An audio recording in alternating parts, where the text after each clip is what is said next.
I'm Ashton Marcus, and I'm on location at Little Fish Theater for the opening of The Ladies Foursome. My name is Ashton Marcus with KUCI 88.9 FM in Irvine, and you are? Danielle Ozymandias.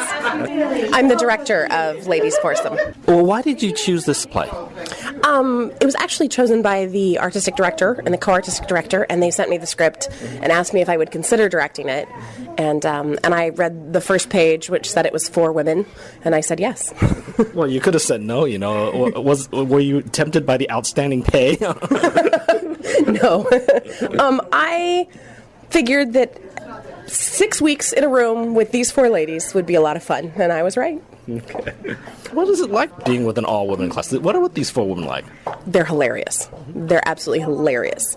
We spent most of rehearsal giggling uncontrollably. They're wonderful to work with. What kind of research do you do on this play? I mean, four women, I guess you kind of know what women are, but what kind of research would you do on something like this? We went golfing. Okay. Golfing, did you guys talk a lot? Yeah, we did. We went out on the golf course and we played some golf and we talked and we ran a lot of lines. Okay. Well, were there any kind of challenges to this? I don't know. The space is a little challenging because we're swinging clubs and it's a small theater. But it wasn't particularly difficult. It was just like, all right, we adjust a little for our audience. No, I don't think it was... No, we put on a play. It's what we do. Okay, well, thank you very, very much for being on the show. Thank you. I'm Ashton Marcus from KUCI 88.9 FM in Irvine, and you are? Amanda Carr. I am an actress who's been living in Los Angeles most of my life. I've worked all around the Southland, usually in small theater, 99-seat houses, Knightsbridge in Pasadena, and did Angels in America up at NoHo Art Center. I've worked for the Celebration Theater and all around town, Long Beach Playhouse. I went to UCLA. I got my degree in theater.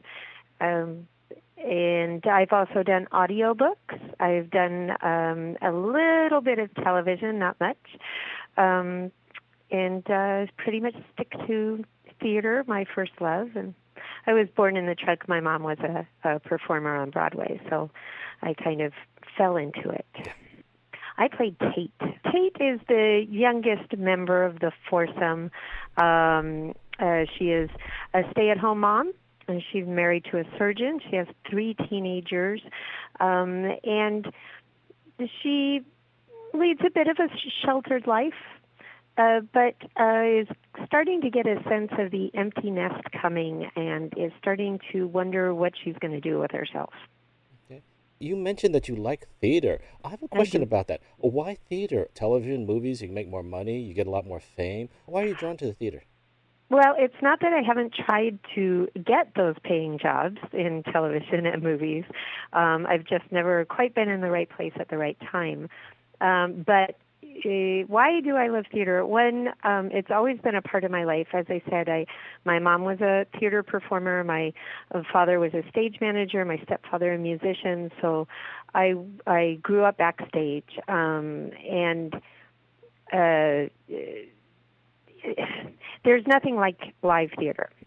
In television and film, and I have done both, you're working in a vacuum. You do little teeny bits of work, 30 seconds at a time, 5 minutes at a time if you're lucky, and then you don't get an immediate response unless it's the director yelling cut. In theater, you're up there for 2 hours, 2.5 hours, 3 hours, depending on the show.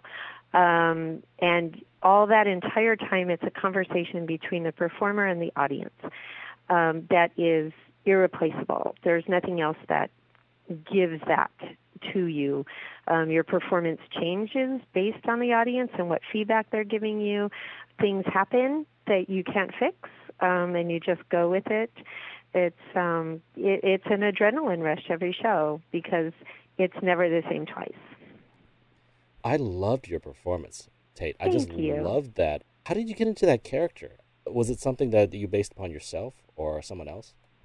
I don't know that I'm very much like Tate. I think in this case, and it's different depending on the play and the show, but in this case, the author, Norm Foster, wrote a very clear character. He wrote her with a certain verbal pattern, the way her sentence structure is, what she says, how she says it, her responses to her other characters, they all informed me in how to build the character, who is very sweet, not dumb, but naive, and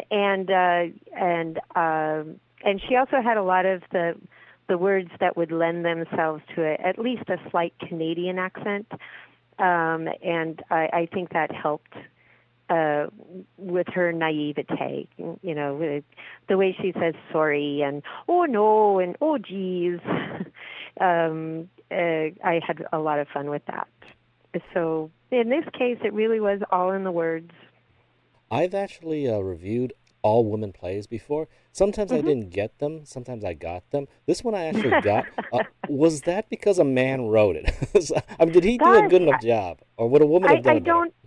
I don't know. It's an interesting point. I know that there are some things in it that we would joke amongst ourselves going, well, a man wrote it. And in that case, it definitely is it's a male's perspective of how women interact and how women would talk to each other and the subjects that are important to them. And in that case, perhaps it is more accessible to men, whereas a female writer might have chosen to highlight different things or make different jokes. So I think that's a really good point, and I never really thought about it. I don't know what the right answer is, but I think you might be right. Okay. And also, do you have any advice for young actors in the audience? Because you were fantastic. I just loved your performance. Thank you. My advice to kids, young people who are interested in pursuing acting is there's only one way to do it, and that's to do it.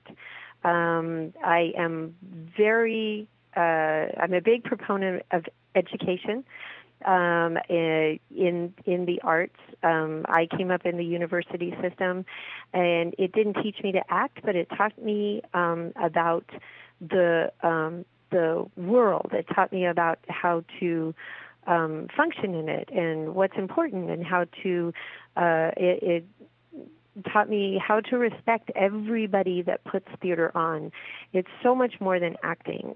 You can't act in a vacuum. You have to have lighting designers and costume designers and directors and script managers and set builders, and all those people are just as important to a production as the actor. And I thought that going to university gave me a great education in that, of how hard they work and how difficult their jobs are. But if you want to be an actor, you have to act. So you have to go out and audition. You have to take the little parts. You have to watch the people who are around you who've been doing it longer and who are good, and you take what you like and you leave what you don't, and never forget that it's fun. It's all about make-believe, and as long as you can always make believe, you can always act. Well, thank you very much for being on the show. Well, thank you. All right. Have a great day. All right, thanks. I'm Ashton Marcus with KUCI 88.9 FM in Irvine, and you're? Madeline Drake. I've been an actor since I was a child, and I have acted all over Los Angeles and New York, and I also have an MFA in acting from UCLA. I played Margot. Margot is a successful businesswoman, but she sacrificed her family, her love, her daughter, everything to make the business run.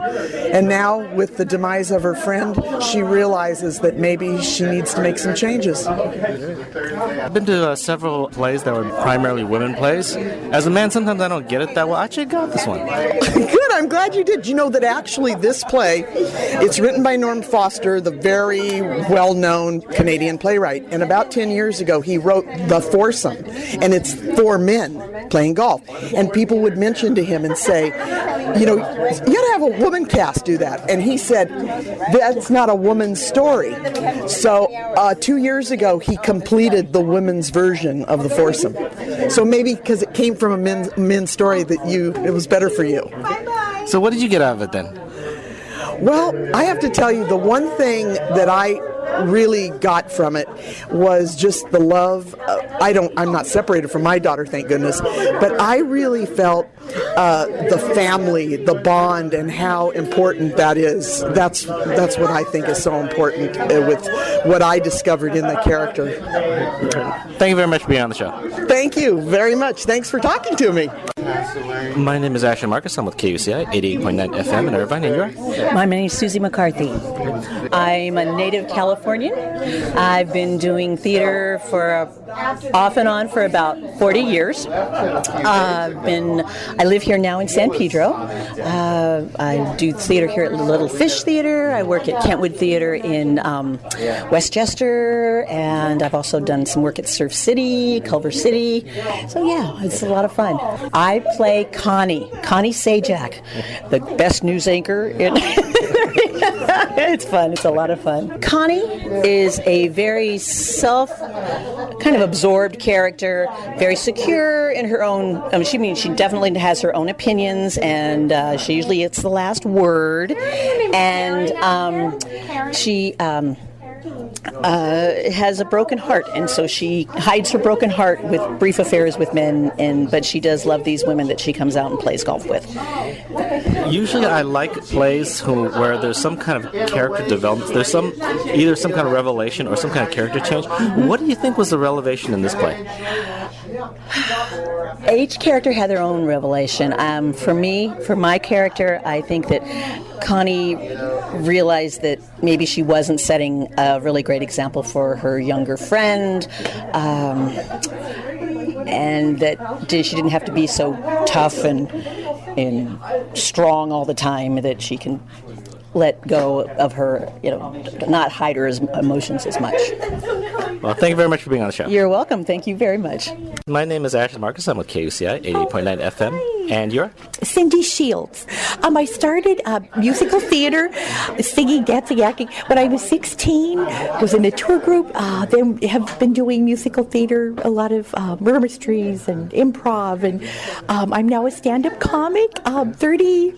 Started when I was 16. So. Almost 40 years later. So, yeah, that's my long journey. I played Dory. Dory is kind of the conscience of the group. The other three knew their deceased friend Kathy as a group, and I got to know a different side of Kathy. I think with me she could relax more. I was a mom, and I don't know, I think she felt like I was a safe person, kind of removed from her everyday world, and kind of the holder of the secrets of hers, which I treasured very much, and I also wanted to bond with them because of her. So it just kind of works out nicely. A happy ending. Yeah. Well, I like the play, but I can't decide because so much happened whether I like the ending or I like the process. Which one did you like better, the ending or the process? Oh, boy, I got to be honest. The process was very challenging because we're a little older and the brain cells don't quite respond like when we were in our 20s. So a lot of memorization because we're on stage the entire time. So there's still kind of, but anyway, not to be wow, but that was definitely a challenge. But once we were comfortable with the lines, we're more comfortable just telling the story. By the time, all I can say is by the time we get to the end, we are just so happy for the audience. It's like we told the story and then we made it,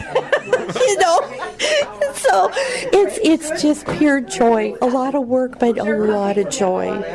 Yeah. Well, thank you very much for being on the show. Oh, thank you so much for the interview. The Ladies Foursome will be playing at San Pedro's Little Fish Theater from March 12th to April 2nd. For more information, go to www.littlefishtheater.org or search for AMB Theater on Facebook.